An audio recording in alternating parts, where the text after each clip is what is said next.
주님, 저희들이 함께 주님의 말씀에 참여하기를 원합니다. 말씀하여 주시고 저희 심령 가운데 생명의 말씀을 허락하여 주시옵소서.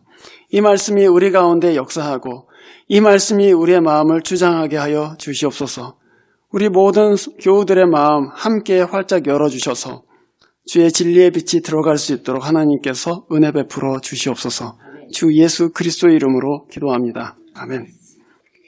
우리가 처음에 읽은 신명기 본문의 컨텍스트는 가나안 땅에 들어가기 직전에 모세가 이스라엘 백성들에게 한 그 설교입니다. 모세는 언약의 말씀을 이스라엘 백성들에게 쭉 설명하고 그리고 이스라엘의 자기 조상들이 시내산에서 맺었던 것과 똑같은 언약을 가나안 땅에 들어가기 직전에 이스라엘 백성들하고 함께 맺게 됩니다. 그러니까 우리가 그 출애굽기를 읽을 때 시내산에서 이스라엘 백성들이 율법을 받고 그리고 하나님의 백성이 되는 언약을 맺잖아요. 그리고 40년이 흘렀어요. 그래서 1세대가 다 광야에서 죽었단 말이죠. 그리고 이제 2세대가 가나안 땅으로 이제 들어가려고 하는데 모세가 조상들에게 했던 그 율법을 그대로 다시 한번 이스라엘 백성들에게 말해주고 이것이 하나님과 당신들 사이에 맺어야 되는 언약입니다. 그러고서는 이 언약을 이제 맺읍시다 하고 이 세컨 제너레이션하고 가나안 땅 들어가기 직전에 모세가 언약 맺는 과정입니다. 말하자면 아버지가 언약에 참여했다고 해서 아들이 그 언약에 함께 참여할 수 있는 것이 아니라는 얘기죠. 모든 세대는 하나님 앞에서 다시금 나와 하나님 사이에 어떤 언약을 맺어야 된다, 그런 말씀입니다. 각 세대가 하나님과 언약을 맺습니다. 아버지가 교회를 잘 다닌다고 해서 아들이 교회를 잘 다니는 건 아니죠. 또 아버지가 예수를 안 믿었다고 해서 아들도 예수를 안 믿는 것은 아닙니다. 하나님 앞에서 내가 하나님과 어떤 관계를 맺을 것인가, 그것은 각 세대가 결정할 문제라는 것입니다. 그 언약의 핵심은 뭡니까, 여러분? 이스라엘에 맺은 언약의 핵심. 그것은 나는 너의 하나님이 되고 너는 내 백성이 된다, 그것입니다. 거기서 중요한 것은 나의 백성이 되고 또 너의 하나님이 된다 하는 그 소유격입니다. 나는 너의 하나님이다. 너는 내 백성이다, 그것입니다. 그 소유격에 모든 게 달려 있어요. 그 언약 때문에, 그 언약이 하나님을 내 하나님으로 부를 수 있게 했기 때문에, 그리고 그 언약이 나는 하나님의 백성이야 라고 규정했기 때문에 그 언약의 근거에서 우리가 기도할 수 있어요. 하나님께 기도하면서 제가 잘 알지 못하는데 하나님 저를 좀 이 기도를 들어주실래요 말래요, 그렇게 자신 없게 기도하지 않아요. 네 하나님, 제 기도를 들어주십시오 하고 네 하나님 이렇게 얘기하는 것이죠. 그 언약의 근거에서 우리가 하나님께 말씀드리는 거예요. 하나님, 저는 하나님 것이잖아요, 그러면서 말씀드리는 것입니다. 하나님께서는 이 언약을 맺은 백성들에게 신자가 변함없이 하나님을 사랑하고 그 언약 가운데 신실하기를 원하십니다. 기독교 신앙의 핵심이 거기에 있어요. 내가 하나님과 언약 맺었다, 내가 약속 맺었다, 그래서 이 약속 내가 변치 않고 지키고 산다. 그것이 기독교 신앙의 핵심이죠. 하나님이 우리 하나님 되셨다. 그래서 나는 하나님의 백성으로 살겠다, 이제 그것입니다. 그것이 바로 이 약속을 믿는 것입니다. 기독교 신앙. 믿음이라는 것은 그 약속, 하나님과 내가 맺은 그 약속을 믿는 거예요. 하나님은 언제까지나 내 하나님이시다. 그리고 그 약속하신 하나님을 신뢰하는 것입니다. 그 하나님이 나를 절대로 버리지 않는다. 그리고 그 약속을 깨뜨리지 않는 것입니다. 다시 한번 말씀드리면 우리 믿음이 뭐냐?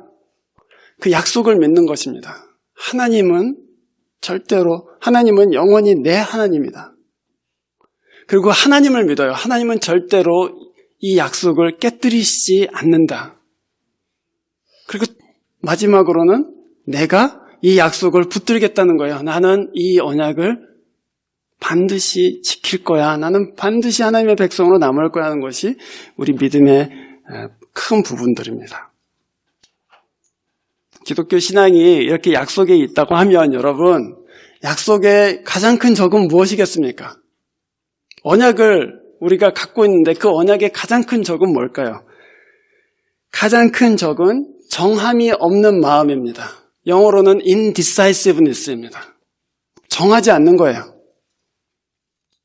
예를 들면 여러분, 그런 친구들 많이 보셨죠? 약속을 하는데 나중에 보고 정할게. 봐서 뭐 이렇게 얘기해요. 그러니까 우리 영화 보러 가자 그러는데 금요일 날 보러 가자 그러는데 그러면 뭐 나중에 얘기해 줄게 이렇게 얘기해요. 그럼 보자는 거야 말자는 거야. 그리고 다른 사람들이 다들 어쩌자는 거야 이제 이렇게 얘기하는 거죠. 또 한 가지 케이스는 뭐 이런 거죠. 나는 그냥 생각하지 말고 니네들끼리 다 알아서 일단 결정을 해 이렇게 얘기해요. 그러면은 이제 사람들은 오겠다는 거야 말겠다는 거야 이제 이렇게 되는 것입니다. 그렇죠 여러분. 그게 말하자면 정함이 없는 마음의 상태입니다. 그게 언약에 있어서 가장 큰 적이에요. 정하지 않는 거예요. 신자는 그렇게 말하지 않습니다. 가면 간다, 안 가면 안 간다 이렇게 얘기하죠. 그렇게 말해요. 왜냐하면 신자는 약속을 소중하게 여기는 것을 본성처럼 알기 때문이에요. 하나님이 우리랑 맺으신 게 약속이기 때문에 우리는 약속을 분명하게 하고 분명하게 지킨다 이렇게 얘기해야 되죠. 여러분, 약속하실 때 봐서 이런 말 하지 마십시오. 내가 가겠다. 마음을 거기다 딱 정하세요. 몇 사람이 와도 내가 가겠다. 또는 나 안 가겠다. 이렇게 정하셔야 됩니다. 그게 신자의 바른 태도입니다. 하나님은 정함이 없는 마음을 싫어하십니다. 우리가 그 약속에 신실하기를 원하십니다. 그래서 여러분, 야고보서 1장 6절에 보면 야고보 사도가 이렇게 얘기합니다. 의심하는 사람, 하나님과 나 사이에 있는 관계를 그 의심하는 사람은 마치 바다 물결이 바람에 이리 치고 저리 치고 하는 거하고 똑같다. 그 사람들은 두 마음을 품은 사람이다. 그리고 더 한술 떠서 모든 일에 정함이 없다 이렇게 얘기했습니다. 그런 사람은 하나님께 아무것도 받을 길을 기대할 수가 없다 이렇게 말씀하십니다. 영어로 보면 어떻게 되어 있냐 하면은 He is a double-minded man, unstable in all his ways. unstable 그렇게 얘기했어요. 그 길에 스테이블하지 않다. 정함이 없다 이렇게 얘기하는 거예요. 하나님은 정함이 없는 삶을 싫어하십니다. 또는 여러분 계시록 3장에 여러분이 잘 아시다시피 주님께서 라오디게아 교회에 이렇게 책망하시는 것을 잘 알고 계실 것입니다. 네가 차지도 않고 뜨겁지도 않다. 그래서 내가 이 입에서 너를 그냥 내쳐버리겠다 이렇게 얘기합니다. 미직지근하다는 얘기인데 그것은 패션이 없다는 말도 되겠지만 네가 마음을 정하지 않고 있다 그런 말도 되는 것이죠. 뜨겁든지 차든지 둘 중에 해라. 태도를 분명히 해라. 네가 내 편인지 아니면 내 편이 아닌지 나한테 알려다오. 이제 그렇게 주님께서 말씀하시는 것입니다. 정함이 없다는 것. 그거는 여러분 신앙생활이 아니더라도 정함이 없는 사람은 정말 지혜롭지 못한 사람입니다. 저 사람이 내 편인지 저쪽 편인지, 저 사람이 이 일을 나랑 같이 할지 같이 하지 않을지 알 수 없게 만들기 때문이에요. 그래서 너무나도 사실은 지혜롭지 못합니다. 마음을 정하는 것이 지혜로운 것이죠. 그것은 신실하지도 못합니다. 저 사람을 믿을 수 있을지 없을지를 알 수 없게 만들어요. 어떤 사람이 그런 얘기를 하더라고요. 너 뭘 보고 저 사람을 그렇게 믿냐? 그렇게 얘기해요. 그랬더니 그 사람이 뭐라고 하냐면은, 야, 20년을 사귀어도 그 속을 알 수 없는 사람이 있는가 하면 2시간만 얘기해도 그 속이 보이는 사람이 있다. 이렇게 얘기해요. 20년을 살아도 unpredictable, 어디로 튈지 알지 못하는 사람이 있고, 그리고 그 속에 무슨 마음이 있는지 도통 알 수 없는 사람이 있고, 2시간만 마음을 터놓고 얘기해도 이런 사람이구나, 이 사람 어떻게 하겠구나 하는 게 눈에 들어오고 마음이 열리는 사람이 있다는 거예요. 하나님은 마음이 정해진 사람을 좋아하십니다. 만약에 우리가 하나님 앞에서 마음을 정하지 않으면 그것은 하나님께 영광이 되지를 않습니다. 왜냐하면 하나님께서는 이 약속에 우리가 잘 붙어 있기를 원하시기 때문이죠. 여러분, 오늘 우리가 1월 두 번째 주에 함께 예배하고 있는데 2017년 저희 교회의 목표를 말씀에 뿌리 내리는 삶, 그렇게 얘기했습니다. 저는 우리가 하나님 말씀에 마음을 정하기를 원합니다. 상황이 어떠하든지 간에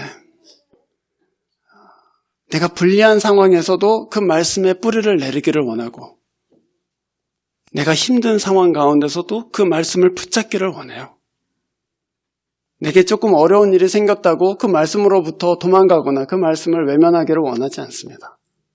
저는 우리 교회가 1년 동안에 이 말씀에 깊이 뿌리를 내려서 정말 하나님 보시기에 이 교회 정말 마음을 정했다, 그런 교회가 되기를 원합니다. 그것이 하나님께서 기뻐하시는 아주 고귀한 마음이죠. 오늘 신명기 말씀, 모세가 선포한 이 말씀에서 우리는 하나님의 말씀이 너무나도 단순하다는 것을 깨닫게 됩니다. 12절과 13절을 보십시오. 이 명령은 하늘 위에 있는 것이 아닙니다. 그래서 누가 하늘 위에서 갖고 이 명령을 우리에게 바다다가 내려올까, 또는 누가 바다를 건너가서 저 하나님의 말씀을 가져올까, 이렇게 말할 필요가 없다는 거예요. 말씀은 누구에게나 열려있다. 누구든지 그 말씀을 알려고만 하면 우리는 어디로 가야 되는지 안다, 그것입니다. 어디로 가죠? 성경으로 오죠, 그렇죠? 하나님의 말씀은 여기 있으니까 일로 돌아와요. 어린아이도 읽을 수 있고 어른도 읽을 수 있고 연령에 상관없이 이 말씀이 다 열려 있어요. 우리가 믿는 이 믿음은 무슨 비밀스러운 것이 아닙니다. 다 아는 것입니다. 누구에게나 열려 있습니다. 모든 언어로 번역되어 있습니다. 그래서 하나님께서는 우리에게 무슨 복잡한 무슨 진리를 주신 것이 아니고 아주 단순하고 명확한 말씀을 주셨어요, 사실은. 그래서 그 말씀을 우리가 읽으면서 이거 하나님의 말씀이구나 하고 받아들일 수 있는 거예요, 사실은. 아주 쉬운 말씀을 주셨습니다. 그래서 아이들도 따라올 수 있어요. 제가 설명드리겠습니다. 모세는 이 율법을 다 요약해서 결국 하나로 얘기했습니다. 그게 20절이죠. 주 당신들의 하나님을 사랑하십시오. 그거예요. 신명기 6장에 우리가 쉐마라는 말씀이 있잖아요. 들으라 하는 말씀입니다. 쉐마 이스라엘이 무엇입니까? 너는 하나님을 네 마음을 다하고 뜻을 다하고 힘을 다해서 사랑하라, 그것입니다. 율법의 모든 말씀이 결국 그 말씀으로 요약돼요. 복잡한 말씀 같지만 모세는 딱 한마디로 요약했어요. 하나님을 네 마음을 다해서 사랑하라. 그 말씀처럼 쉬운 말씀이 어디 있어요, 이 세상에. 그 말씀처럼 쉬운 말씀이 어디 있어요, 여러분. 그 말씀은 우리가 무슨 말씀인지 모를 수 없을 정도로 쉬운 말씀이에요. 하나님의 말씀은 그렇게 단순하게 우리에게 주셨어요. 그래서 어느 나이에 어떤 사람이건 다 이해할 수 있도록 주셨습니다. 그런데 여러분, 모세는 거기서 더 나아가서 뭐라고 했냐면 14절 말씀을 보십시오. 그 명령은 당신들에게 아주 가까운 곳에 있습니다. 당신들의 입에 있고 당신들의 마음에 있고 그래서 당신들이 실천할 수 있습니다. 이렇게 얘기했어요. 그 말씀은 물론 여기 있죠. 여기 성경에 있어요. 이 성경에 있지만 모세는 뭐라고 얘기했냐면 이 말씀은 책에 있지 않다. 이 말씀은 돌판에 있지 않다. 이 말씀은 입에 있고 마음에 있다. 이렇게 얘기했어요. 그건 다른 얘기예요. 이 책에 있다는 얘기는 누구든지 가서 보려면 볼 수 있다는 얘기지만 그게 입에 있고 마음에 있다 하면 그건 다른 얘기예요.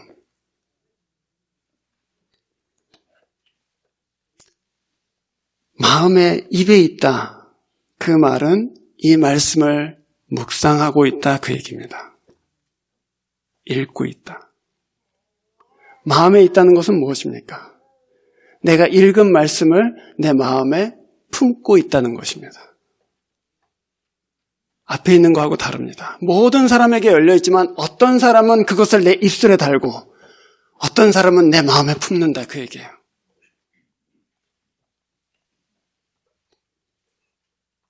헬기 조종사들 얘기를 들어본 적이 있습니다.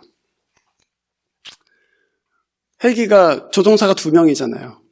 조종하는데 헬기 사고가 많이 나더라는 거예요. 그래서 이게 도대체 왜 이렇게 헬기 사고가 많이 나냐. 그래서 미군에서 결국에는 어떤 시스템을 개발했냐면은 복명복창 시스템을 개발했어요. 그러니까 주 조종사가 부조종사한테 뭐라고 지시를 내리면은 부조종사가 말없이 그걸 하는 것이 아니라 그 말한 그대로 자기 입으로 얘기하고 그리고 그대로 한다는 거예요. 복명복창이에요. 그랬더니 이 헬기가 사고 나는 비율이 엄청나게 줄었다는 것입니다. 복명복창. 내 입에다 두었기 때문에 마음으로 내려갔다는 얘기예요. 바울은 로마서 10장 9절과 10절에서 이렇게 얘기했습니다. 만약에 어떤 사람이 예수가 주님이시라는 것을 입으로 시인하고 하나님이 이 예수를 죽은 자 가운데서 살린 것을 마음에 믿으면 그는 구원을 얻는다 그렇게 얘기했어요. 거기서 입과 마음이 다시 나와요. 그것을 내 입술에 올리고 그것을 내 마음에 품으면 그런데 그때 모세가 말한 그 말씀이라고 하지 않고 바울은 다르게 얘기했어요. 사실은 같은 말인데 다르게 얘기했어요. 뭐냐면은 예수가 너의 주님이시라는 것을 네 입으로 시인하고 마음으로 믿으면 모세 율법의 모든 총체가 예수는 주시다로 귀결된다는 거예요. 네가 예수가 주시라는 것을 네 입술에 담고 마음에 믿으면 너는 구원 얻는다 그 얘기죠.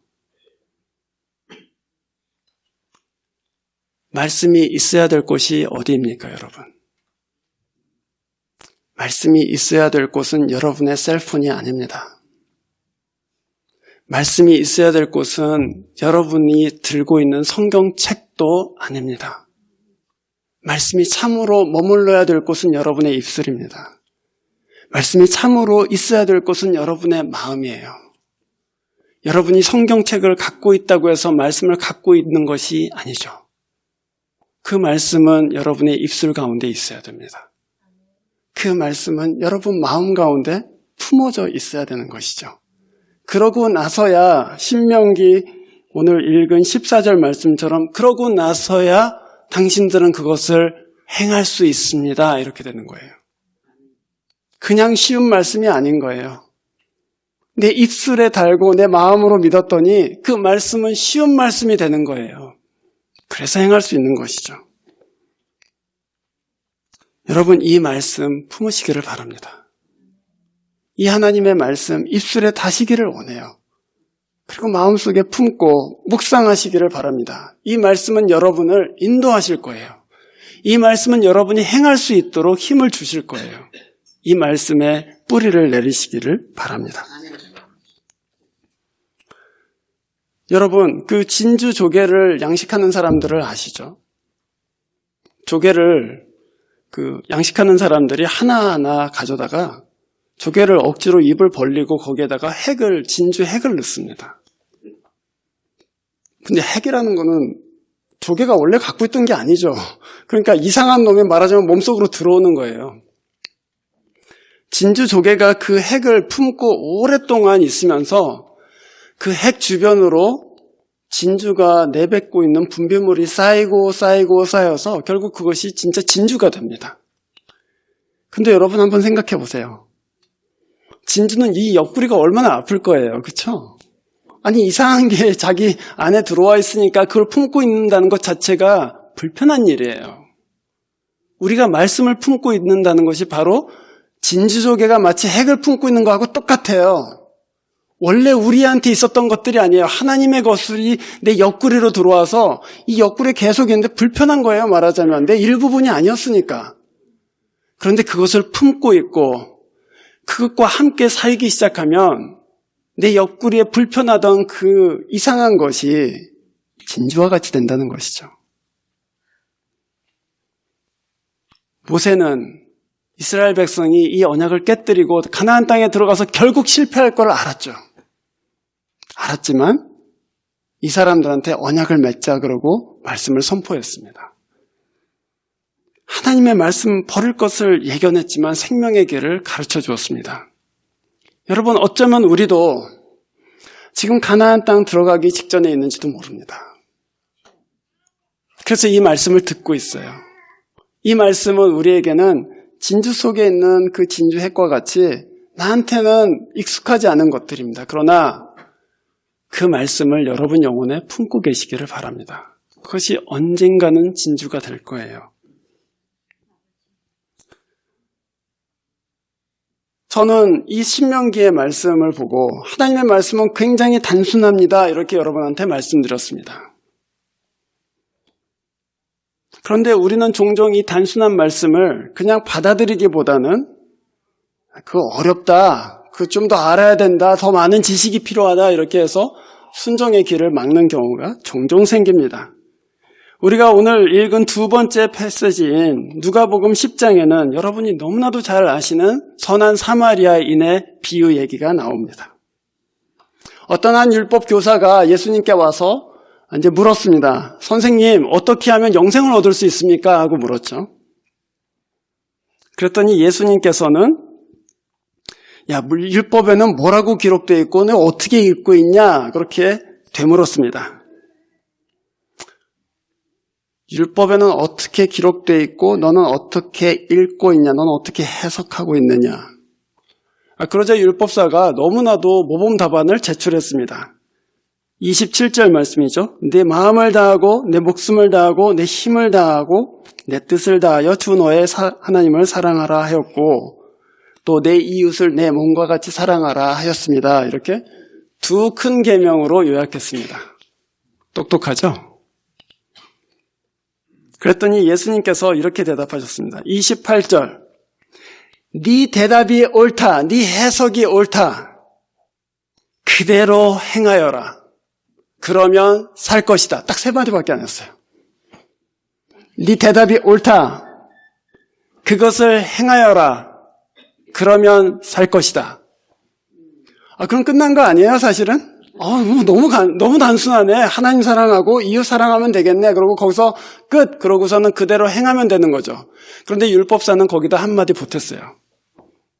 그런데 이웃은 누굽니까? 이렇게 얘기했어요. 주님의 말씀은 너무나도 단순한데 이웃은 누굽니까? 이렇게 물었단 말이죠. 성경은 거기에 대해서 이렇게 얘기했습니다. 29절 말씀, 율법 교사는 자기를 옳게 보이려고 이렇게 물었다. 율법 교사는 자기의 불순종을 커버하기 위해서 물었습니다. 제가 이웃이 누군지 알면은 제 이웃을 제 몸과 같이 사랑할 수 있을 텐데 아직 이웃이 누군지 잘 모르겠습니다. 이해하지 못하기 때문에 순종하지 못합니다. 그 얘기입니다. 많이 배우지 않았기 때문에 하나님 말씀 아직 깨닫지 못합니다. 그럴까요, 여러분? 주님께서는 그래서 비유를 베푸셨습니다. 선한 사마리아인의 비유죠. 여기에 나오는 이 선한 사마리아인, 유대인들이 절대로 이웃으로 삼을 수 없는 사람들이었습니다. 무시하는 사람들이었어요.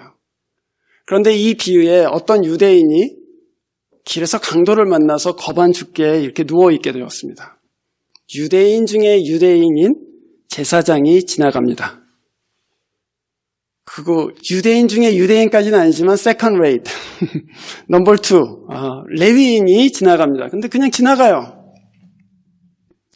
그런데 33절 어떤 사마리아 사람은 길을 가다가 그 사람 있는 곳에 이르러 그를 보고 측은한 마음이 들었다. 이렇게 되어 있습니다.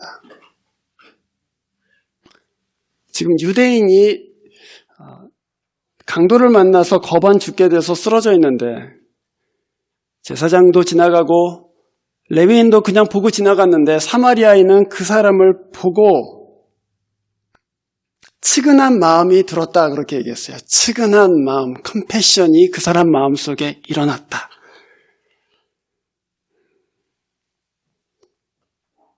그것은 마치 우리 영혼 안에 있는 진주의 핵과 같은 것입니다. 말하자면 지금 예수님께서는 그 사마리아에는 네 이웃을 내 몸과 같이 사랑하라는 그 말씀을 품고 살았다는 얘기를 하고 계시는 거예요, 지금. 신자들은요, 네 이웃을 내 몸과 같이 사랑하라 하셨기 때문에 불쌍한 사람들을 보면 그냥 지나칠 수가 없습니다. 그게 마치 진주 안에 있는 핵과 같이 내 옆구리를 계속해서 쿡쿡 찌르기 때문에 하나님께서는 네 이웃을 내 몸과 같이 사랑하라고 하셨잖아. 그래서 그게 내 마음속에 컴패션을 일으킨다고요. 측은한 마음을 일으켜요. 무정한 사람이 될 수가 없어요, 사실은. 너무나도 단순한 말씀이기 때문에. 그래서 그 사람은, 이 사마리아인은 자기랑 이웃이 될 수 없는 유대인을 거기 가까이 가서 상처에다가 올리브 기름과 포도주를 부었다. 그 사람을 짐승에다가, 자기가 타던 짐승에다 올려서 여관으로 가서 이 사람을 눕히고서는 내가 올 때까지 이 사람을 돌보아 주십시오. 그러고 돌아올 때 돈이 더 들면은 내가 그때 갚겠습니다. 그러고 떠나갔다 그거예요. 그러면서 주님께서는 이 율법사한테 질문을 던졌어요. 이 세 사람 중에 누가 이 강도 만난 자의 이웃이냐 이렇게 묻지 않으시고 이웃이 되었느냐 또는 이웃으로 판명되었느냐 그렇게 물었어요. 너는 지금 이웃이 누구인지를 알아야지 도울 수 있습니다 이렇게 얘기하지만 네가 도우면 이웃이 될 것이다 그 얘기예요. 너는 네 이웃을 내 몸과 같이 사랑하라 했을 때 이웃은 누굽니까 하고 물었지만 네가 이웃을 사랑하기 시작하면 그 사람과 너는 이웃이 될 것이다 그 얘기예요. 우리가 웨이코에서 누군가를 사랑하기 시작하면 그 사람이 우리의 이웃이 된다고요. 우리가 이웃이기 때문에 도와주는 게 아니고 도와줬기 때문에 이웃이 된다고요. 그 말이 무슨 말이에요? 하나님의 말씀은 설령 이해가 부족하더라도 설령 내 마음속에 그 말씀이 무슨 말씀인지 정확하게 알지 못할지라도 내가 그 말씀을 붙잡고 순종하기 시작하면 그 말씀은 나한테 이해되기 시작한다는 얘기예요. 그냥 이해될 뿐만 아니라 새로운 일을 일으킨다는 것이죠. 아니 어떻게 사마리아 사람하고 유대 사람하고 이웃이 될까? 내 이웃을 내 몸과 같이 사랑하라는 그 컴패션 때문에 도와주었더니 이웃이 되었다는 것이죠. 하나님의 말씀, 단순하게 순종하기 시작할 때 그 말씀이 우리를 인도하는 진리가 있어요. 그 말씀이 우리에게 일으키는 역사들이 있어요. 우리는 그걸 맛봐야 되는 것이죠. 그냥 앉아서 이 말씀 이해되지 않기 때문에 너무 어렵기 때문에 내가 순종하지 못한다. 그것은 여러분 핑계입니다. 하나님은 우리가 마음을 정하기를 원하세요. 그래서 예수님께서는 너희가 어린아이와 같이 되지 못하면 천국에 들어갈 수 없다 이렇게 말씀하셨잖아요.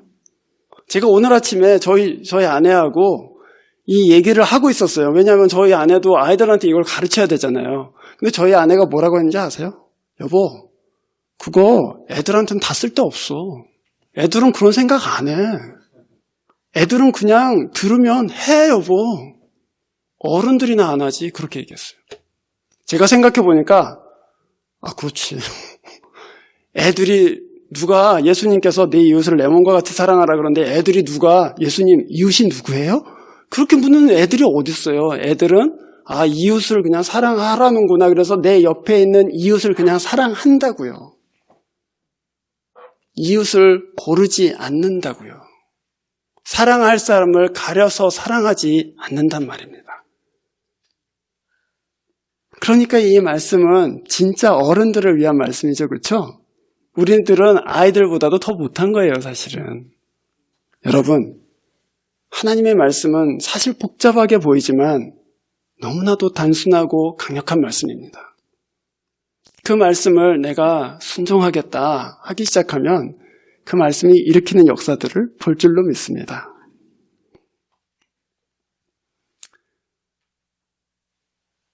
단순한 말씀이기 때문에 우리가 다시 신명기로 돌아간다면 모세는 그렇게 얘기했어요. 15절 말씀입니다. 신명기 30장 15절. 보십시오. 내가 오늘날 당신들 앞에 두 길을 놓았습니다. 생명과 번영의 길, 죽음과 파멸의 길, 이 두 길을 당신들 앞에 놓았습니다. 아니, 이 세상에 길이 두 가지밖에 없어요, 여러분. 여러분이 길을 생각해 보면 길이 너무나도 많다. 어디로 가야 될지 모를 정도로 길이 많다 이렇게 생각되시지 않습니까? 그런데 성경이 우리한테 진리를 가르쳐 줄 때는 너무나도 단순하게 가르쳐요. 이 세상에는 딱 두 길밖에 없다. 하나는 생명으로 이르는 길이 있고 하나는 죽음으로 이르는 길. 딱 두 가지밖에 없다. 예수를 진짜로 잘 믿으면 자기 길에 대해서 분명한 확신이 생겨요. 내가 어느 회사를 들어갈까, 내가 무슨 학교를 들어갈까, 그거는 수천 가지 옵션이 있겠지만 자기 안에 최소한 이 확신은 생긴다고요. 나는 생명의 길로 가고 있다. 또는 이 길은 죽음으로 이르는 길이다. 여러분, 이 세상에는 수많은 길이 있지만 결국에는 다 두 가지 중에 하나예요. 생명으로 이르는 길, 아니면 죽음으로 이르는 길입니다. 말씀을 깊이 우리가 인정하고 살아내기 시작하면 이 세상이 그렇게 복잡하지 않습니다, 여러분. 우리가 본 이 사마리아 사람, 여러분 이 비유를 쭉 읽으시면서 사마리아인이 뭔가 고민을 했다거나 막 고뇌 가운데 이 사람을 도와줘야 될까 말아야 될까, 이 사람을 도와주면 도대체 얼마나 돈이 들까, 또 이 사람하고 도와주는 바람에 시간이 늦어지면 내 비즈니스에 무슨 영향이 끼칠까, 그렇게 고민하는 내용이 하나도 안 나와요. 마치 사마리아인은 자기가 당연히 해야 될 일을 하는 것처럼 그냥 보고 나서 측은한 마음이 일어서 바로 동물에다가 눕히고 여관으로 데리고 가고, 게다가 돈이 더 들면 제가 드리겠습니다. 그러고서는 너무 당연한 것처럼 행동한단 말이에요. 왜 그렇습니까? 왜 그래요? 하나님의 말씀에 순종할 때 자기를 생각하기 시작하면 굉장히 복잡해집니다. 굉장히 복잡해집니다. 그러나 하나님의 말씀을 순종할 때 나를 빼고 생각하면 그 너무나도 명확한 거예요. 지금 엎어져 있다. 병원 가자. 지금 돈이 없다. 도와주자. 지금 먹을 것이 없다. 먹을 것을 주자. 그런데 거기에 나를 생각하면, 그럼 내 시간은, 그럼 내 물질은, 그럼 내 기회는 하고 생각하면 다 복잡해집니다. 여러분이 우리가 진짜 하나님의 영광을 위해서 하나님을 진짜 사랑하고 내가 진짜 이웃을 내 몸과 같이 사랑하려고 하기 시작하면, 그래서 내 이익을 그 판단으로부터 제거하기 시작하면, 그럼 명확해져요. 그럼 조금 손해보는 것 같아도 그렇게 손해보는 것 같지도 않고 명확해진다고요. 그냥 이 길로 가자.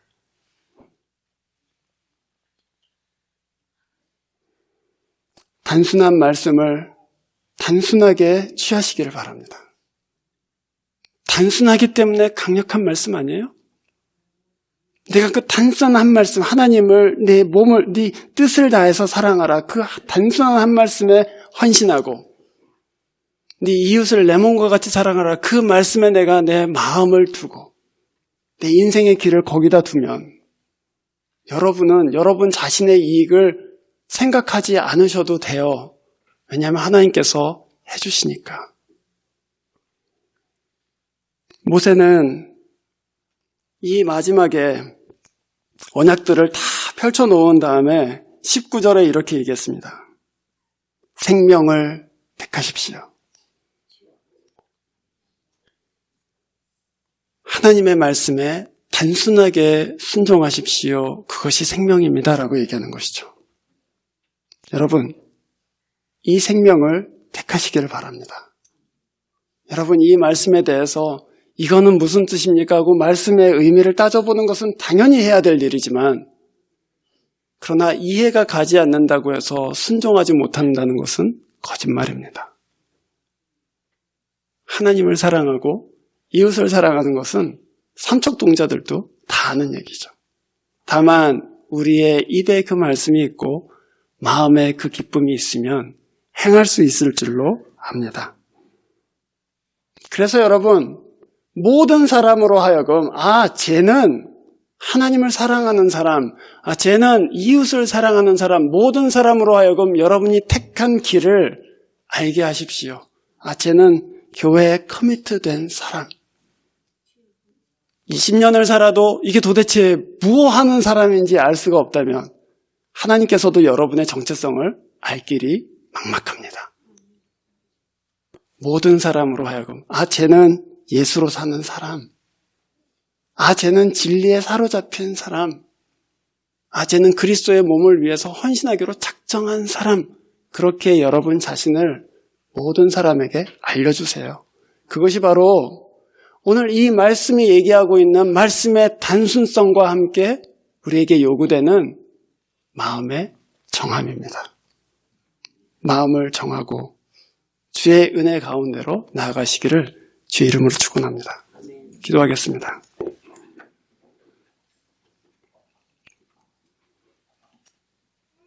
주님, 저희가 어떠한 상황에 있든지 간에 또 어떤 어려움을 갖고 있든지 간에 예수의 말씀에 커미트하고 그 말씀을 귀하게 여겨서 우리 자신을 드리고 깊이 뿌리내려 하나님을 영화롭게 하는 열매를 맺을 수 있도록 도와주시옵소서. 주 예수 그리스도의 이름으로 기도합니다. 아멘.